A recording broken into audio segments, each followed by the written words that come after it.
description and playlists that you would enjoy. But right now we're going to talk about your headspace.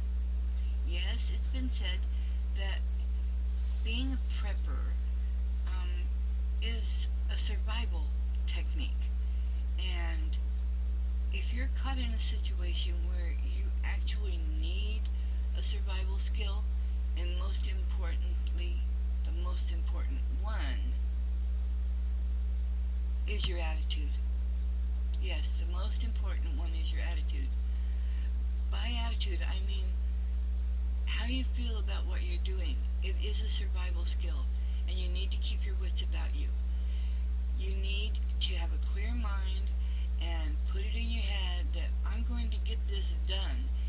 And if you start to feel like you'll never get it done, you might begin to panic and do some pretty dumb stuff and buy some pretty crazy things.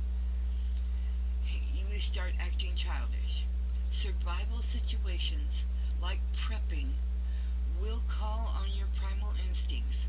These instincts are mostly driven by fear, love, or anger. A few learned skills will help you see through the most important thing, that you don't freak out and that you stay on track. It is a mind game. You have to play it in order to get it done. Survival is important. So if you've enjoyed this tip, give us a thumbs up. If you want to hear more, subscribe. God bless. Angels all around. Bye.